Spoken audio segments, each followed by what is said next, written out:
নমস্কার, আমি Tanushree Mitrapal, reiki master teacher. আজকে যে বিষয় নিয়ে আলোচনা করব 1433 বঙ্গাব্দ 2026 সালে জগন্নাথ দেবের স্নান যাত্রা কবে শুরু হচ্ছে এবং তিথি কবে শেষ হচ্ছে। পূর্ণাঙ্গ সময়সূচি জানাবো, যে নিয়ম সেটা কবে পালন করছেন সেটাও জানাবো।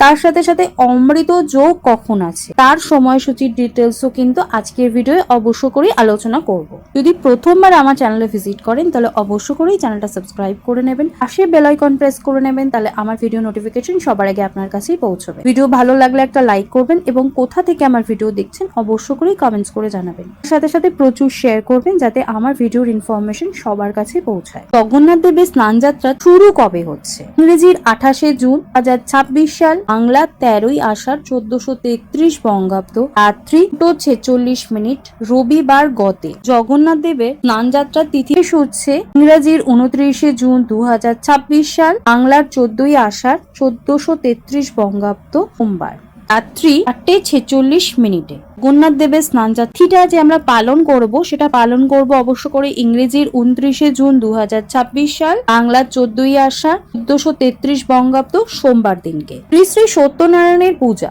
বাংলার 14ই আষাঢ় 1433 বঙ্গাব্দ, ইংরেজির 29শে জুন 2026 সোমবার সন্ধে 6:22 গতে 7:58 পর্যন্ত। এই দিন জগন্নাথ দেবের স্নান যাত্রা পালিত হবে। তার সময় বাংলার 14ই আষাঢ় 1433 বঙ্গাব্দ, ইংরেজির 29শে জুন 2026 সালে সোমবার। এই দিন কিন্তু মূলা নক্ষত্র থাকবে ভোর 4:11 পর্যন্ত, শুক্র যোগ থাকছে দুপুর 3:26 পর্যন্ত, বৃষ্টিকরণ দুপুর 3:46 পর্যন্ত। অবশ্য করে অমৃত যোগ সকাল 8:35 গতে সকাল 10:23 পর্যন্ত, আবার রাত্রি 9:13 গতে রাত্রি 12:03 পর্যন্ত। অবশ্য করে এই ভিডিও মিস করবেন না, প্রচুর শেয়ার করুন যাতে সকলে এই ভিডিওর বেনিফিটস নিতে পারে। তো আজকে আমি আলোচনা এখানেই শেষ করলাম। সকলে সুস্থ থাকবেন, ভালো থাকবেন, নমস্কার।